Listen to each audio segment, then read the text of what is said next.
하나님 아버지 감사합니다. 오늘도 이 밤에 좋은 날을 주시고 우리 하나님께서 말씀을 통하여서 우리가 좀 더 진리 안에 거하며 이 마지막 이때에 주님이 원하고 바라는 뜻을 이루기에 부족함이 없도록 축복하심을 감사합니다.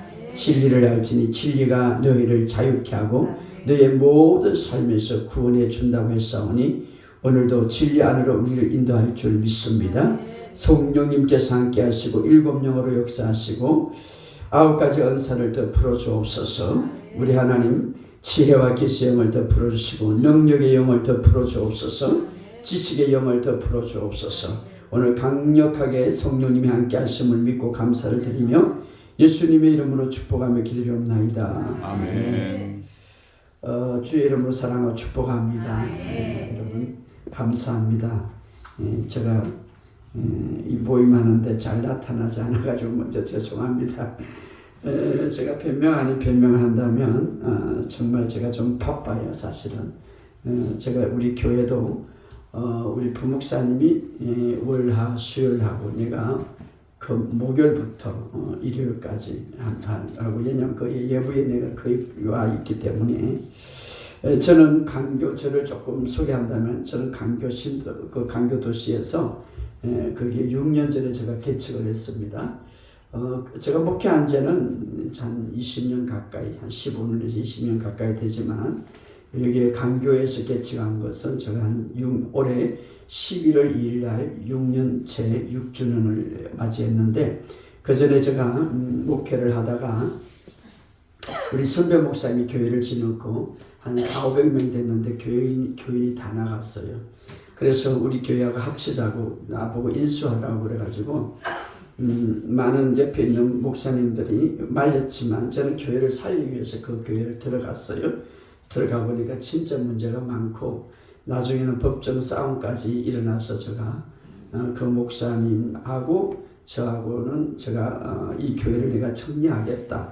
그렇게 하고 교회를 정상화시키고 나갔던 성도님들이 좀 다 돌아왔어요. 그리고 저는 이제 사임을 하고 너무 제가 목회자한테 충격을 받아가지고 제가 목회를 좀 쉬어야 되겠다 하는데 그때 하나님께서 저에게 청계산에 가서 기도 좀 해라. 그래서 제가 내려놓고 작정을 했어요.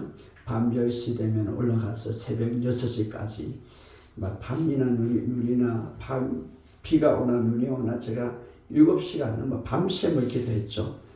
그때 하나님께서 저에게 큰 은혜를 주셨어요.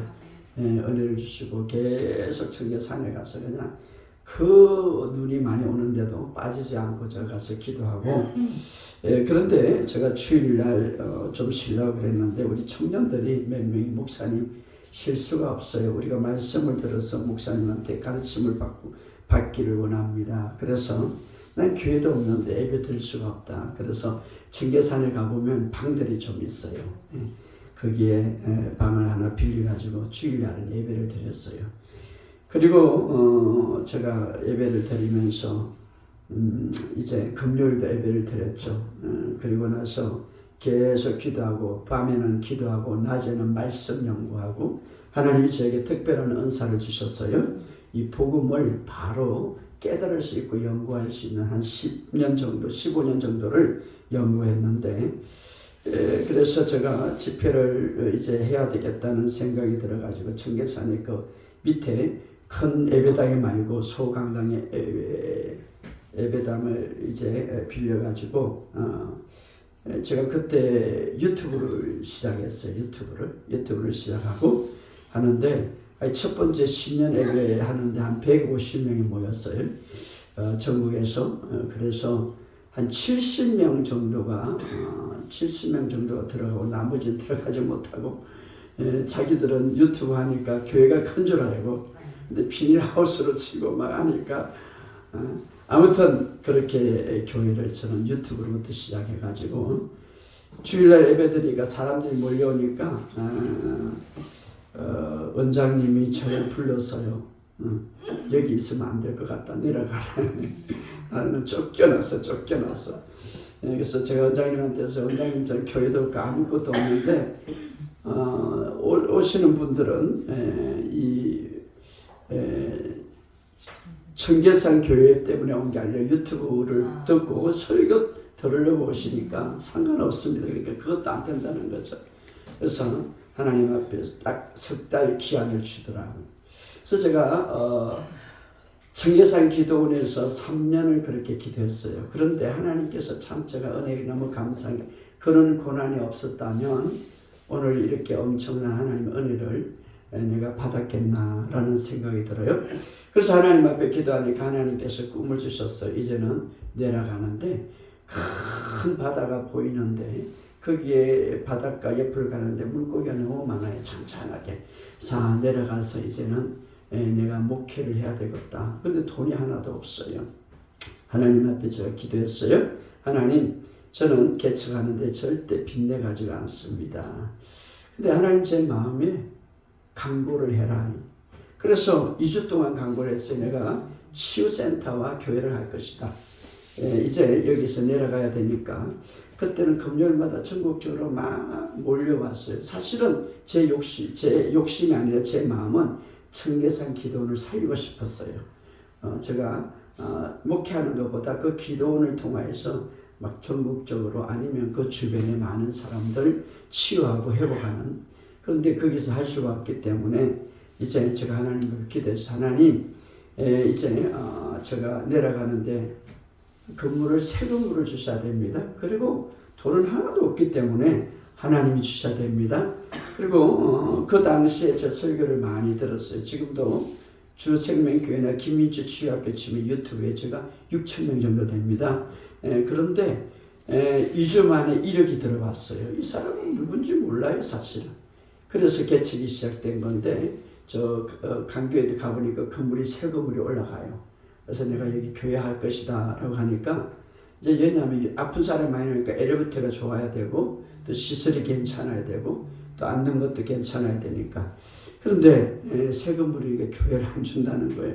그래서 내가 치유학교를 할 것이다. 그러니까 이분이 다 우리 유튜브를 보더만은 그래도 막 5,000명이 넘으니까 여기는 괜찮겠다고, 그러면은 치유학교 간판을 세우세요 하고 간판을 세우고 교회 간판을 전 못했어요.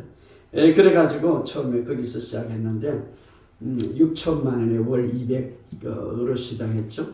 그리고 거기에서 제가 그 집회를 한 2, 3년 동안 한국교회에 많이 다녔어요. 치유 집회를 다녔는데 제가 한국교회 치유 집회를 다니면서 무엇을 깨달았냐면 복음이 없어요. 정말 교회는 믿음이 뿌리가 뭐냐면 복음이거든요. 복음인데 복음이 없어. 너무 안타까운 거예요.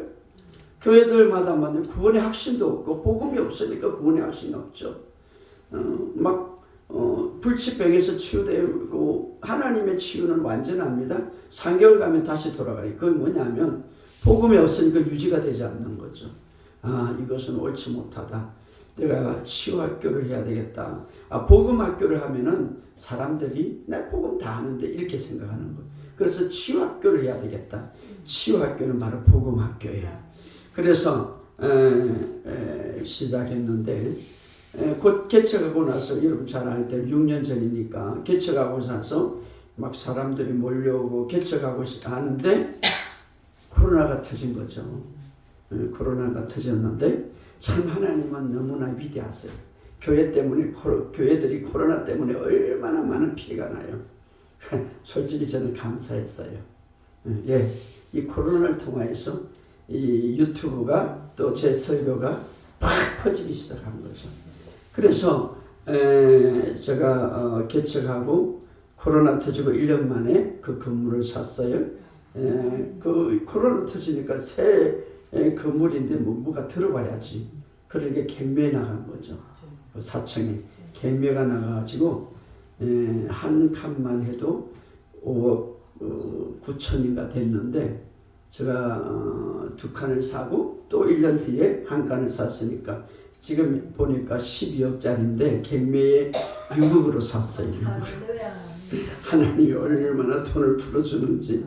그래서 여러분 저는 어디 가도 그런 거예요. 지금 경제가 어렵고 코로나가 뭐 어떻고 아니요. 복음은 구원을 주시는 하나님의 능력이 되기 때문에 정말 하나님이 역사하시면 물질도 성도들도 오게 돼 있어요. 중요한 것은 요즘요 이 코로나 때문에 성도들이 이제 머리가 커지고 전 세계 설교를 다 듣게 됐어요. 그런데 제가 이렇게 많이 다녀보니까 미안하지만 이제 목사님들이니까 목사님들만 넓지 못해. 성도들은 다 이 설교 저 설교 들어가고 전부 다 아는데, 그래서 저는 그래요. 이제는 목사들이 변화되지 않으면 안 되는 거예요. 그래서 우리가 첫째는 우리의 마인드가 변화돼야 되고, 정말 우리가 삶 속에 지금도 역사가 일어나고 지금도 많은 성도들 갈망하고 있어요. 지금 이 세상엔 돈 많아요. 그게 어디에 들어요? 교회로 들어가야 되는 거예요. 그런데 은혜 받은 제가 두 주 동안 강구했는데 누가 1억을 보내겠습니까? 계속 돈이 들어오더라고요. 그래서 우리가 그 건물을 사고 지금은 이제 세 칸 그 전체를 사는데, 제가 이제 우리 성도들한테 그랬어요. 이제는 이것을 우리가 교회 전체 이제 뭐 이거를 팔아가지고 내가 이게 좀 넓은 장소로 가고 싶다. 예, 우리가 1년 되면 1년에 큰 2번 행사를 하거든. 전국 여름 수련회하고 신년 집회를 하고 있기 때문에 전국에서 오기 때문에 이게 수용이 너무 힘드니까.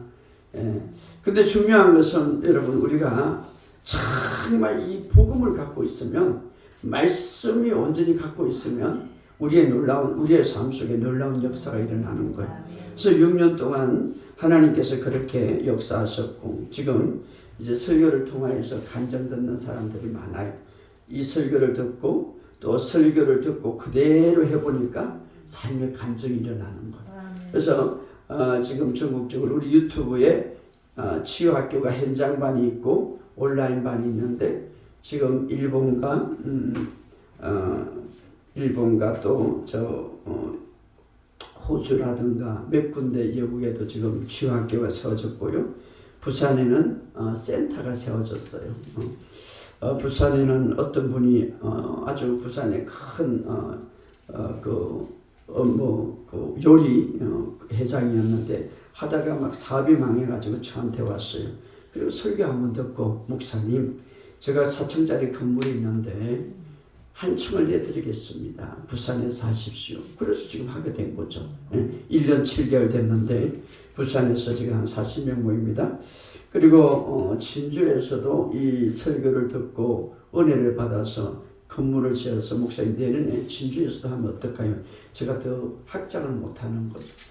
그것은 우리가 기도해보고 3개월에 한 번씩 가든지 4개월에 가든지 한번 하겠다. 포천에 우리가 지금 사업장이 풀어졌는데요. 한 이만한 6년 전에 상가에 가구 회사를 했어요. 인터넷으로. 그런데 우리 이기생이거든요. 치유학교 이기생인데 계속해서 말씀을 듣고, 중요한 것은 믿음이 역사하게 해야 되는 거예요. 근데 우리가 믿음이 있어. 근데 믿음을 사용하지 않아. 중요한 것은, 그래서 이분이 계속 믿음을 사용해가지고요. 한 달에 하면서 제가 거기 가서 집회를 하는데 사업장에서 합니다. 근데 천평에 그 공장을 지어가지고 가득 차요. 그래서 목사님 이번에 가니까 10,000평을 공장을 지어야 되는데, 왜냐? 수출도 하고 나머지 많은 것은 예부로 준다는 거죠. 지금 얼마나 잘 되는지 몰라요. 여러분, 우리는 세상의 방식으로 따라갈 필요 없는 거예요. 하나님이 하시면 넘치 못할 게 없는 거예요. 이분은요, 그래서 6년 만에 우리 교회하고 같이 시작했죠. 6년 만에 사업이 돼가지고 요트도 있고요. 지금 카미가 거기서 집 한 채 사가지고, 목사님 언제든지 우리가 같이 거기서 후양하면 좋겠습니다. 이 물질이 풀어지니까 우리가 물질을 풀어줘야 됩니다. 그래서 사업장이 있고, 또 용인에 지금 3개월 전에 시작했습니다. 치유학교. 거기는 한 교회. 사실은 우리 선배 목사님인데, 선배 목사님이 골수암에 걸려가지고 이제 너무 힘들고 이제 뭐 정말 죽음의 삶에 왔다 갔다 하는데, 1년 동안 강원도 가서 갔다 오니까 부목사가 그 교회가 커요. 그 교회 한 400~500명 되는데 막 부목사가 막 장난을 치는 거예요. 그래가지고 이 목사님이 보니까 성도들이 막 많이 나갈 뿐만 아니라 아주 그냥 이태롭게 있어요. 그래서 부목사는 쫓아보내고 수요일 날은 그래도 한 150명, 200명 모이는데 50명밖에 안 모이는. 그래서 저를 불렀어요. 목사님, 내가 지금 이런 상태가 있고 내가 지금 골수암에 걸려가지고 심각한데 퍼진 거예요. 재발해가지고. 그런데 목사님이 수요일날 담당해 주세요. 그리고 치유학교를 해주세요. 그리고 내가 정말 힘들 때는 주일날도 와가지고 해주셔야 됩니다. 그래서 내가 교회를 살리기 위해서 그런 거 하겠다니. 그런데요, 3개월 동안 치유학교를 공부하는데 교회가 완전히 회복됩니다. 지금 수요일날 제가 가는데 150명 그대로 모이는 거예요. 200명. 예. 왜냐하면 하나님의 말씀이 들어가면 살리게 돼 있는 거예요. 중요한 것은 여러분, 우리가 이 목사의 사명이 뭡니까? 하나님의 말씀을 바로 전하고 또 하나는 그들이 바르게 적용해서 삶에서 회복되는 거예요. 중요한 것은 성경 공부, 중요한 것은 성경 백독이 중요한 게 아니라 말씀이 실제가 되는 게 중요한 거예요. 그게 중요한 거예요. 치유의 말씀이 있었다면 치유가 나타나게 돼 있어요. 자, 부요함의 말씀이 우리에게 주어졌다면 부요함이 나타나야 되는 거예요. 왜? 하나님은 그걸 원하는 거지 성경에 백독하는 게 원하는 게 아니에요. 그렇기 때문에 우리가 지금 중요한 것은 우리 치유학교 학생 중에 종신대 졸업했던 목사님이 계셔요. 치유학교 졸업하고 저한테 이런 간증을 하시더라고요. 목사님, 내가 치유학교를 하고 나서 두 가지 내가 깨닫는데, 첫째는 성경을 복음적으로 바로 알게 되었다. 여러분, 그분이 전통으로 공부한 거예요. 두 번째는 정말 성경을 삶 속에 적용할 수 있도록 내가 그것을 배웠다. 자, 이것은 오늘 우리에게 굉장히 중요한 겁니다. 자, 목사의 사명은 저는 그렇게 생각해요. 다 목사님들, 선배 목사님들이지만 중요한 것은 하나님의 말씀을 복음적으로 바로 전해야 돼요. 왜? 자, 로마서 1장 16절에 보면 복음은 구원을 주시는 하나님의 능력이 된 거예요.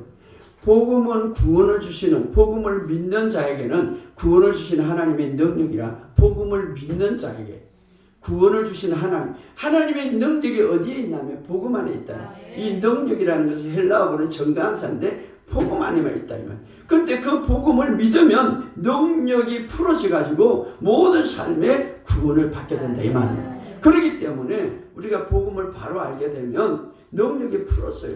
우리 한국의 영성이 문제가 뭐냐면 말씀을 풀어주고 말씀을 가까이 해서 그 말씀 안에서 성도들이 일어나게 해야 되는데 그냥 능력 받고 막 은사 받고 이래가지고 그 은사에 쫓아다니고 그 능력에 쫓아다니는 거 저는 제일 싫어하는 거. 저도 물론 치유가 일어나고 회복이 일어나고 은사도 있습니다. 그러나 말씀이 중심이 돼야 되는 거예요. 말씀이 중심이 돼야 되는 거예요. 그래서 우리가 해야 될 것. 그래서 지금 우리 치유학교가 전국적으로 온라인반과 현장반이 그렇게 있고요. 그래서 지금 그렇게 목회를 하고 있습니다. 자, 중요한 것은 제가 이런 것들을 간장면 저를 이제 소개 좀 여러분들에게 모르니까 저에 대해서 잠깐 그렇게 하고 지금 이제 치유학교를 하고 나고 주생명교로 지금 목회를 하고 있는데요.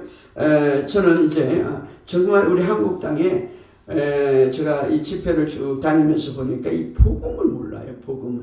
복음 하면 좋은 소식, 유앙겔리나 그냥 예수님이 우리를 위해서 죽으셨다 이것만 하는데 이건 한 50% 아니면 40%.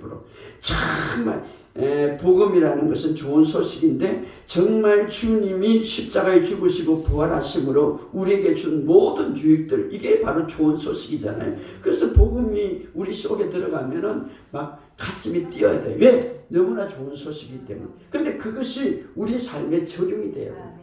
자, 아는 거하고 우리 삶에 실제되는 거하고 틀리죠. 자, 그래서 중요한 것은 제가 오늘 이 말씀을 이제 잠깐 드린다면 우리가 특별히 오늘날 우리가 목회자가 어떻게 해야 되는가? 그렇다면 에덴 동산에 복음이 있었습니다. 수납을 안 닦으면 되는 거예요. 자, 선지자들이 갖고 온 복음이 있습니다. 선지자들이 주로 심판에 대한 복음이죠. 그런데 그것은 불완전합니다. 그러나 구약 선지자 세례 요한이 갖고 온 복음이 있습니다. 회개의 복음이죠. 그러나 예수님이 갖고 온 복음이 있습니다. 자, 새 언약의 복음, 예수님이 갖고 있는 이 복음을 우리가 완전히 이제는 가져야 되는 거예요. 모든 선지자는 예수님을 향하고 있기 때문에 예수님이 와가지고 2000년 전 이 복음을 완성해 주셨어요. 복음은 완성된 복음이에요. 앞으로 이루어질 것이 아니라 이미 이루어진 복음이에요. 그래서 예수님이 다 이렇다면 끝난 거예요. 무엇이 끝납니까? 모든 문제가 다 끝났던 거예요. 그러면 이제 내 안에는 문제가 있습니까? 이제 내가 적용해야죠.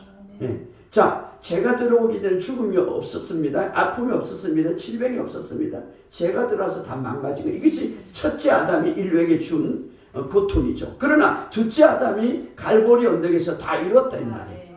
이것이 우리에게 주신 아름다운 유익이죠.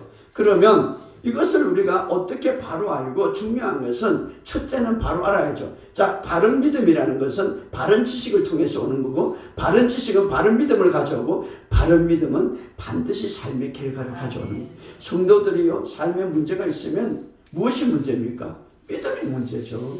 믿음은 무엇이 문제입니까? 지식의 문제죠. 그래서 지식은 바른 믿음을 가져오고, 바른 믿음은 삶의 결과를 가져오게 있는 거예요. 우리는요, 부유할 수밖에 없는 거예요. 왜? 예수님이 가난하게 되기 때문에. 가난에 치부했기 때문에. 우리는 꼭 치유받아야 되는 거예요. 왜? 예수님이 채찍이 맞으셨기 때문에. 이미 치유했다 이 말이에요. 내가 은사무하고, 물론 은사로 하지만 말씀에 의지하면, 그래서 우리가 그 말씀이 우리의 삶에 적용이 돼야 되는데, 오늘날 우리 지도자들이 해야 될 것은 하나님의 말씀, 이 성경을 바로 해석하고, 두 번째는, 또 하나는 바로 해석만 갖고 되는 게 아니라 바로 적용해야 되는 거예요. 그래서 이 어려운 시대에, 특별히 이 어려운 시대에, 오늘 교회와 성도들의 어려운 시대에 그들이 적용해서 그들의 삶의 문제를 스스로 해결할 수 있도록 해야 되는 거예요. 자, 그래서 제가 사실은 치유학교, 복음학교를 했는데, 예를 들어서 우리가 한 가지만 봅시다. 우리 한번 성경에 찾아봅시다. 열왕기상 17장.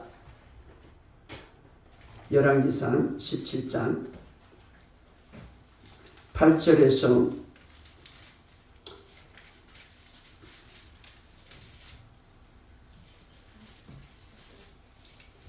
자, 열왕기상 17장 8절에서 9절 먼저 읽어봅시다. 열왕기상 17장 8절에서 9절 시작. 여호와의 말씀이 엘리야에게 임하여 이르시되 너는 일어나 시돈에 속한 사렙바로 가서 거기에 머물라. 내가 그곳에 가보에게 명하여 내게 음식을 주게 하였느니라. 자, 우리는 이것을 어떻게 설교합니까?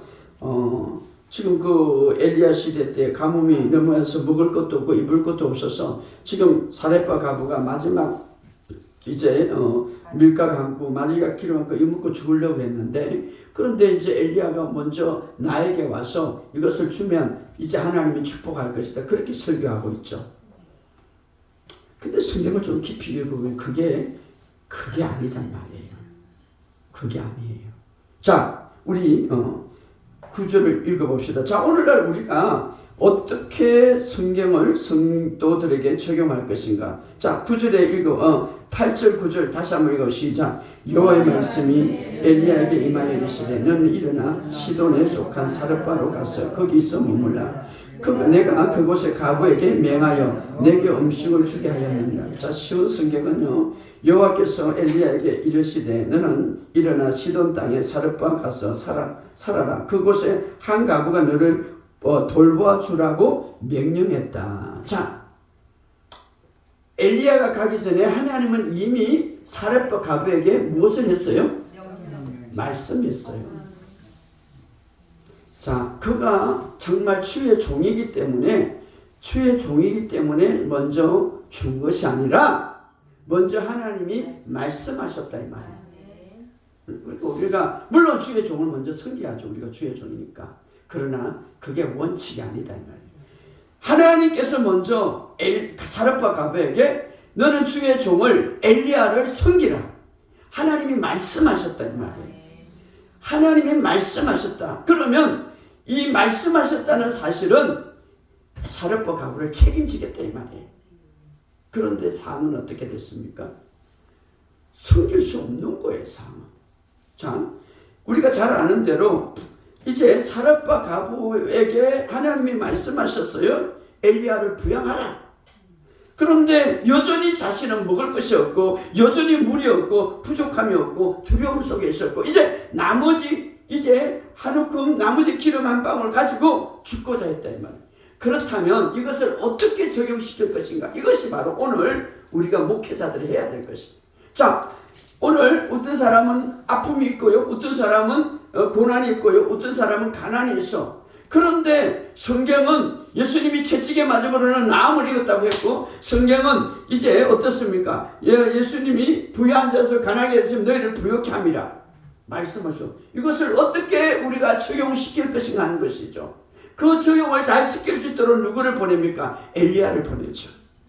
자, 엘리야는 오늘 오늘 우리가 목회자로서 어떻게 그들이 하나님의 말씀을 바로 알고, 첫 번째는 바로 알고, 이 두려움 가운데, 삶의 두려움. 자, 말씀과 삶이 반대될 때에는 갈등이 일어나죠. 말씀과 삶이 반대될 때는 그때는 어떻습니까? 내 감각적인 믿음의 영역보다 감각적인 지식에 먼저 앞서서 이건 안 되나 보다, 실망하고 자주 주님은 나에게 이렇게 하는가 보다, 말씀을 온전히 순종하는 것보다 그냥 자기 현실에 맞추어서 살려고 하는 거죠. 자, 이때에 필요한 것은 뭡니까? 그러니까 말씀과 반대되는 상황일 때 어떻게 말씀을 순종하고 어떻게 내가 말씀에 바르게 적용할 것인가, 이것을 인도해 주는 사람이 누구냐? 목회자예요. 엘리야가 바로 그렇게 하죠. 예. 자, 엘리야가 내가 이야기했다 가서 이제 너는 사르밧 과부에게 이제 가서 이제 내가 이야기했기 때문에 가서 먹을 것을 달라하라 이렇게 말하죠. 자, 가뭄이 정말 어렵죠. 우리가 인생에 살아가면서 이렇게 밑바닥의 인생을 볼 수가 있죠. 그런데 중요한 것은 어떻게 말씀을 그것을 내가 믿음으로 받아들이고 그것을 강력한 믿음과 확신을 가지면서 말씀의 실제를 이룰 것인가, 엘리야가 그것을 안내해 준 것이죠. 오늘 우리가 이 마지막 시대에 이것이 필요한 거예요. 그래서 많은 사람들이요, 이 어떤 복음의 설교를 듣고 저들이 믿음이 진짜 무엇인지를 깨닫는 거예요. 두 번째는 그 믿음을 어떻게 사용하는가를 깨닫는 거예요. 그래서 지난주에 이제 계속해서 이 치유학교가 부흥될 수밖에 없네. 간증이 많이 일어나. 교회는 간증이 있어야 돼요. 간증이 일어나는. 지난주 그 목요일이죠. 간증이 일어나는데, 목사님 제가 25년 동안 교통사고로 척추가 문제가 있어가지고 다리도 문제가 절었어요. 그래서 지팡이를 꼭 들어야 돼. 나이가 83살이 먹는 사람인데, 그런데 이 사람이 이제 그리고 지팡이를 들고 다리를 끌었대요. 나중에 제가 이분의 간증을 보내드리겠습니다. 지팡이를 때. 그런데 이 사람이 이 복음을 들고, 제가 이제 고백문이 있어요. 고백문, 하나님 말씀의 고백문을 계속 고백하고. 그래서 우리 이분을 안내했던 권사님이 2년 동안 치유학교를 계속 공부하고 이분이 기도해준. 그러니까 중요한 것은요, 펜신도들이 얼마나 기적을 많이 보는지 몰라요. 막 기도해주고, 그래가지고 한번 제가 이제 매주 목요일마다 제가 생방송으로 치유 집회를 해요. 그때는 코로나 때문에 지냈는데 어쩔 수 없이 지금도 계속 하고 있는데 들어왔어요. 그래서 이 복음을 듣고 계속 복음하고, 그런데 이분이 그냥 방송이에요. 이분이 부산 살아요. 그런데 이분이 기도를 받고 나서 그 허리 척추가 25년 동안 써도 못하고 다리도 온전히 못 쳤는데 막 엉덩이가 돌아가는 거예요. 다리가 그냥 펴지는 거예요. 그리고 지팡이를 던져버린 거예요. 그래서 저번에 지난주에 제가 부산 갔다 왔습니다. 5층에 계단을 그냥 걸어오는 거죠. 왜 이렇게 역사가 일어납니까? 이것은 말씀이 능력이 있고 말씀이 지금 한다는 거예요. 여러분, 우리는 성도들에게 자꾸 내 자신을 따르라고 하지 말고 말씀에 들어가서 말씀이 적용할 수 있는 방법을 가르쳐 줘야 돼. 그래서 스스로가 일어나게 하는 거. 너 본인이 그래서 간증했어요. 목사님, 내가 그 앞날에 길가에 다니면서 하루 종일 울었어요. 왜? 다리를 꺾고 다니고 지팡이를 하는데 막 걸어 다니니까 얼마나 25년 동안 세월 이런 역사가 일어나는 거죠. 네, 이런 역사. 지금 부산에 치유센터 암 환자가 심각했어요. 1년 동안 공부하면서 이제 다 나섰어요. 왜? 스스로가 일어나는 거예요. 하나님의 말씀은 능력이 있습니다. 하나님은 살아계십니다. 그렇게 하지 말고 잘 적용해서 그들이 기적을 보게 해야 돼요. 이것이 바로 목회자의 사명. 우리가 지금 하나님은 살아있고 말씀이 육신이 되신 분인데 말씀을 적용하면 살아나는 거예요. 자, 그리고 우울증, 공황장애 아무것도 안 해. 말씀이 들어가면 그들이 치유되게 돼 있습니다. 자, 조현병. 자, 그래서 우리가 말씀인데, 그래서 우리가 열왕기상, 그래서 다시 돌아가면 엘리야가 이제 오죠. 말씀을 갖고. 예? 지금 이 사렙과 가고는 하나님 말씀을 받았지만 적용 못해요. 예? 내가 아무것도 없고 두려움 속에서 죽으려고 하고 있어. 그러니까 말씀과 반대되게 생활하죠. 우리 성도들이 지금 굉장히 어렵고 힘들고 때로는 말씀과 반대되는 생활을 하고 있잖아요. 그러면 목사들이 우리가 지도자들이 어떻습니까? 어떻게 말씀을 그들이 적용할 것인가? 그래서 그 말씀으로 하여금 일어날 것인가? 그것이 우리의 사명이에요. 물론 우리 이제 문제를 기도하십시오. 어떻게 기도해야 됩니까? 자, 치유학교 학생들이 그래요. 목사님, 교회들은 많이 기도하라고 그러지만 어떻게 기도해야 될지 가르치잖아요. 하나님이 응답받는 기도가 있어요. 하나님이 요구하는 기도가 있어요. 우리는 그것을 안내해 줘야 되는 거예요. 밤새도록 기도하지만 그러나 하나님과 반대되는 기도한다면 아무 소용이 없잖아요. 1시간만 기도해도 하나님이 요구하고 하나님이 받는 기도가 있단 말이에요. 바로 그것이 믿음의 원리죠. 자, 우리는 이제 믿음의 원리 속에 들어왔기 때문에 믿음의 원리의 작동을 들어가야 되는데 저 엘리야가 말하고 있습니다. 13절부터 15절까지 한번 읽어봅시다. 13절 시작. 엘리야가 그에게 이르되 두려워하지 말고 가서 내 말대로 하느니와 먼저 그것을 나를 위해 작은 떡 한 개를 만들어 내게로 가져오고 그 후에 너와 내 아들을 위해 만들라. 자, 정확하게 이야기해. 물론 엘리야를 섬기는 것 중요해. 그 이전에 너가 하나님께서 엘리야를 섬기라 말씀하셨기 때문에 먼저 그 말씀에 순종하라 이 말. 그래서 뭐라고 말합니까? 넌 두려워하지 말라. 하나님의 말씀에 순종하는데 두려워하지 말라. 먼저 그것을 가지고 작은 떡을 만들어서 내게로 가져와라. 이미 하나님 말씀을 주었기 때문에 그렇게 순종하라. 그리하면 너와 네 아들이 이제는 이하에서 먹을 것이 있을 것이다. 그러면서 14절에 이스라엘 하나님 여호와 하나님이 나 여호와를 피를 치매 내날까지 그 통에 가루가 떨어지지 아니하고 그 병에 기름이 없어지지 아니하리라. 그러면서 두려움 속에서 죽으려고 하는 그에게 말씀의 확신을 준 거예요. 오늘 우리가 해야 될 건 뭡니까? 성도들에게 말씀의 확신을 줘야 돼요. 성도들이 정말 하나님의 말씀은 진짜다. 정말 하나님의 말씀은 확실하다. 정말 하나님의 말씀은 진짜다. 그렇게 확신을 주고 나서 어떻습니까? 그가 엘리야의 말대로 하였더니 어떻습니까?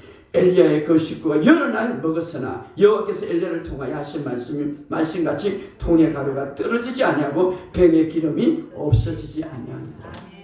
자, 오늘 중요한 것은요, 바로 우리가 하나님의 말씀을 배우는데 읽는데 중요한 것은 바르게 알게 하고 그것을 확신을 가지고 바르게 적용할 수 있도록 우리가 해야 되는 것이 바로 오늘 우리의 지도자다 이 말이죠. 우리가 상황을 바라보지 말고 말씀을 따라갈 때, 그래서 이 가부는 놀라운 기적을 본 거예요. 사실 오늘 우리가 삶 속에 그래서 두려워하지 말라 그러죠. 왜냐하면 하나님의 말씀은 실제가 되기 때문에. 자, 우리가 또 잘 아는 대로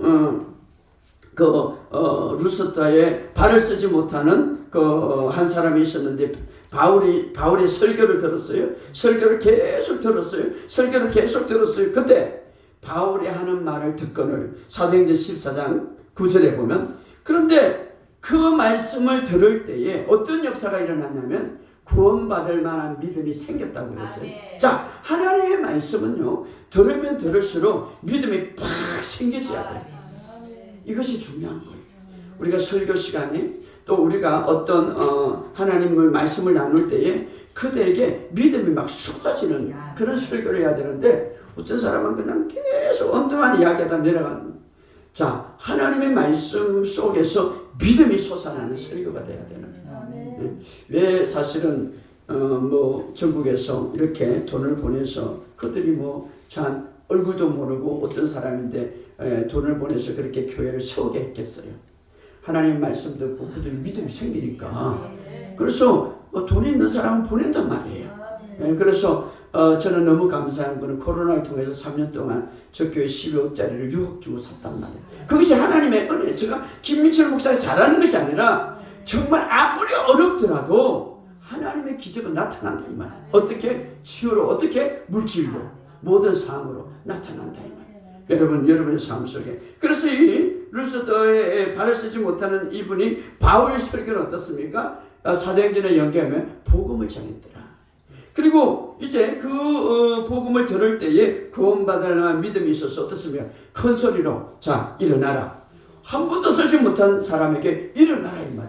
바울은 그 사람이 하나님의 말씀을 바로 듣게 하고 또 그 하나님의 말씀을 어떻게 적용시켜서 어떻게 치유가 일어나는가를 우리에게 보여주는 것이죠. 자, 오늘 우리가 해야 할 것은 바로 그건데요. 그렇다면 오늘 제가 이제 본문의 말씀에 여러분들이 너무나 잘 알고 있기 때문에 구원의 조건은 두 가지밖에 없어요. 오늘 본문의 말씀 마음으로 믿고 입술로 고백할 때 이것은 바로 구원의 조건이고 구원의 원리예요. 마음으로 믿고 입술로 고백할 때. 자, 25년 동안 지팡이를 다리를 끌었던 그 새신자인데요. 그분이 정말 내가 가서 물어봤어요. 어떤 마음으로 저 기도를 받았습니까? 정말 목사님을 한번 만나고 싶고 받기 전에 제가 모욕도 갔다 왔고요. 그 마음에 사모함이 있었다. 믿었다. 그래서 제가 보이지 않지만 일어나세요. 그냥 일어날 때 그때 믿었다는 거죠. 그러니까 막 허리를 흔들고 다리가 막 바로 펴졌다는 거지. 자, 오늘 우리가 구원의 조건은 모든 것이 마찬가지예요. 마음으로 믿고 입술로 고백할 때. 이 구원의 조건, 이것이 모든. 그래서 우리가 로마서 19장 8절에서 9절의 말씀 뭡니까? 자, 하나님의 말씀은 언제나 구원과 축복이 우리에게 다 있다. 이미 다 이뤘다 이 말을 이제 그 하나님 말씀의 축복이 우리에게 주어졌다. 멀리 있는 것이 아니라 가까이 있는데 어디에 주었습니까? 바로 그 축복은 우리의 입에 있고 우리의 마음에 있다. 우리의 마음에 있고 우리의 입에 있다. 그래서 어떻습니까? 바로 로마서 10장 10절에 보면 마음으로 믿어 의에 이르고 입으로 시원하여. 이 시인한다는 이 말 지금 우리나라 말로 이렇게 했는데 원어에 보면 고백하여 이 말이에요. 고백하여. 자, 우리가 이 두 가지를 잘하면 우리의 삶 속에 바른 믿음이 생기고 이제 믿음의 역사가 일어나는데 시간이 없기 때문에 믿음이 어떻게 생깁니까? 우리가 잘 아는 대로 사실 믿음은 로마서 10장 17절에 보면 우리가 모든 것은 성경에서 근거해서 그렇게 할 것이다 하지 말고 성경의 근거에서 찾아야 되는 것. 믿음은 어떻게 생깁니까? 믿음은 들으면서 나고 들으면 그리스도의 말씀에 이 한 구절에 아주 중요한 것. 그러므로 믿음은 들으면서 나고 들으면 그리스도. 바로 듣는 것이 얼마나 중요한지 몰라요. 그런데 아무거나 들었습니까? 믿음은 들으면서 납니다. 그러나 아무거나 듣습니까? 그리스도의 말씀이라고 했어요. 그리스도의 말씀이란 말은 그리스도에 관한, 예수님에 관한 말씀. 그래서 저는 바울처럼 복음만 전하기로 작정했어요. 왜? 그것이 진짜 믿음이 중요해요. 자, 믿음의 시작이요 온전케 하신 예수를 받아. 믿음의 창시자요 믿음을 끝내신 분이 예수님인데 교회 안에 예수님이 없으면 믿음이 없어요. 자, 설교 안에 예수님이 없으면 믿음이 없어요. 정말 우리의 설교 가운데 예수 그리스도만 있어야 되는 거예요. 예, 믿음의 시작이요 믿음을 완성케 하신 예수님이니까. 그래서 믿음은 어떻게 생깁니까? 믿음은 들으면서 나고 들으면 그리스도의 말씀이다. 계속 하나님의 말씀을 들을 때 믿음이 생깁니다. 그러나 아무 말 듣는 것이 아니라 그리스도의 말씀, 그리스도에 관한, 좀 더 정확하게 하면 예수님이 죽으시고 장사되시고 부활하신 것을 통하여서 우리에게 준 모든 혜택을 들으면 들을수록 무엇이 생긴다고? 믿음이 생깁니다. 그래서 성도들에게 믿음을 주려면은 그리스도에 관한 말씀만 전해야 돼요. 이거 성경 말씀입니다. 자, 그러면 이 믿음, 그렇게 믿음이 강했다고, 믿음이 있다고 그래서 그냥 막 믿음이 역사합니까? 막 믿음이 나타나는 거 아니에요. 믿음을 사용해야죠. 자, 오늘 마지막으로 누가복음 17장 5절 6절에 보면 사도들이 12제자들이 예수께 여짜오되 우리에게 믿음을 더하소서. 믿음을 좀 크게. 왜냐하면 예수님이 막 할 때마다 내 믿음이 그렇게 되었다, 내 믿음이 낫게 했다, 내 믿음대로 될지 이러니까 사도들이 뭐 욕심이 생겨서 우리에게도 믿음을 주옵소서, 더하게 하옵소서. 이 말은 믿음을 크게 하옵소서 이렇게 말합니다. 자, 믿음이 어떻게 크게 됩니까? 어떻게 성장합니까? 6절에 다 같이 읽어보시다. 시작. 주께서 이르시되 너에게 계자씨 하나만 믿음만 있었더라면 이 뽕나무들을 뿌리가 뽑혀 바다에 심기를 것이요 그것이 너에게 순종을. 자, 계자씨, 씨 중에 가장 작은 씨, 아무리 작은 믿음일지라도 그 믿음을 사용할 때 믿음이 커진다 이 말이에요. 그 믿음을 사용할 때. 근데 우리는 교회 안에서 믿음을 사용하는 방법을 가르치지 않아. 믿음을 사용하라고 말도 하지 않아. 여러분, 아무리 큰 부하가 있어도, 아무리 큰 내 통장에 뭐 100억이 있고 몇 억이 있어도 사용하지 않으면 소용없는 거예요. 믿음을 사용해라. 그래서 믿음을 사용해라. 그럴 때 믿음이 아무리 작은 믿음이 있을지라도 이 뽕나무들은 문제를 향하여서 믿음을 사용하면 뿌리가 뽑혀. 명령이죠. 신겨라. 명령이죠. 기도가 아니에요. 명령이에요. 그리하면 그것이 문제가 너에게 순종하리라 이 말이에요. 순종하리라. 무엇이? 문제가 순종하리라.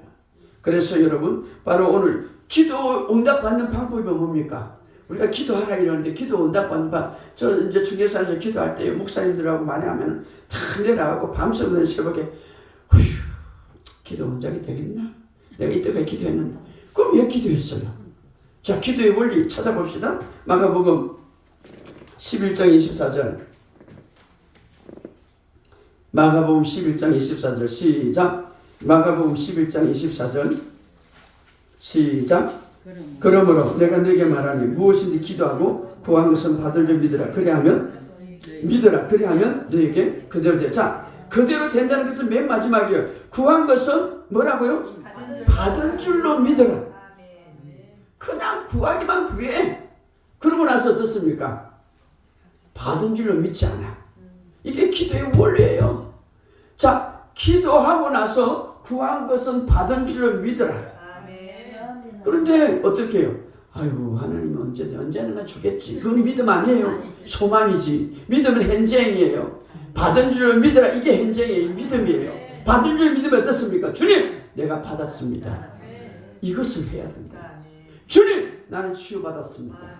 그래서 우리가 매일 고백문이 있는데 계속 고백하라는 거예요. 그런데 요번에 부산에 내려갔더니 목사님 내가요 고백문을 하루 종일 했거든요. 병이 다 나섰고요. 물질이 열렸어요. 이렇게 간증하더라고요. 그러니까 제가 이 고백문이 있는데 지금 6번째 재판했는데 저 강주에서 전화가 와서 목사님 내가 이 고백문 했는데 6개월 했더만은 기도가 재미있었어요. 기도에 응답이 돼요. 왜? 믿음의 고백이니까. 자, 기도는 뭡니까? 받은 줄 믿으라. 여러분, 기적이 어떻게 일어난지 아십니까? 예수님께서 나사로에게 이제 가서 나사로의 죽음을 보고 눈물을 흘렸어요. 그때 나사로가 팍 일어났습니까? 아니에요. 내 눈물을 흘렸으면 죽음을 하나님이 주지 않았기 때문에. 그러나 당신이 부활이고 생명이라는 것을 알았어요. 그러나 그 부활과 생명이 언제 풀었습니까? 믿음으로 말할 때, 믿음으로 선포할 때, 나사로야 나와라. 자, 이것이 바로 믿음이 역사하는 방법입니다. 오늘 우리의 삶 속의 능력은요, 단순히 알고 있다고 역사하는 것 아니에요. 믿음은 내가 알고 있다고 역사하는 건 아닙니다. 믿음은 반드시 사용해야 되는데, 예수님이 그랬죠. 개자씨만한 믿음만 있다면 이 산을 들어 바다에 던지어라. 이것은 믿음을 사용해라 이 말이죠. 오늘 우리도 여러분의 삶 속에 믿음은 믿는 것을 자, 예수를 믿다라는 말은 동사거든요. 동사는 어떻습니까? 행동한다. 어떻게? 믿는 것을 말하는 것을 행동한다 이 말. 그렇기 때문에 우리가 믿는 것을 말하시기 바랍니다. 정말 믿으면 말하잖아요. 내가 예수님이 나의 주인인 것을 믿으면 자꾸 주님은 나의 주인이라 말하는 거예요. 예수님이 나를 치유했다는 것을 믿는다면 주님 나는 건강합니다 말해야 되는 거예요. 자, 우리는 믿음은 현재인데요. 항상 하나님은 없는 것을 있는 것처럼 불러냈다고 그랬습니다. 나에게 캄캄했어요. 이 세상을 만들 때 어두웠어요. 빛이 있어라. 빛이 나왔더라. 바로 믿음은 그런 거예요. 오늘 여러분의 삶 속에 우리가 정말 기적을 보기 원한다면 믿음으로 말하세요. 계속 믿음으로 말하세요. 그래서 사실은 우리 교인들이요, 사실은 간증이 많아요. 그러니까 어떤 데는 그래, 예밀면 저 다른 교회에 가라. 목사님은 너무 한다고. 자, 중요한 것은 말입니다. 여러분 우리가 실제를 믿고 정말 살아계신 하나님을 믿는 것. 하나님도 믿음의 원리로 역사하는 거예요. 믿는다면 말하시기 바랍니다. 아멘. 치유를 믿는다면 치유됐다고 미리 말하세요. 여러분 치유되고 나서 나는 치유됐습니다 말하는 거 안 믿는 사람도 할 수 있는 거예요. 그러나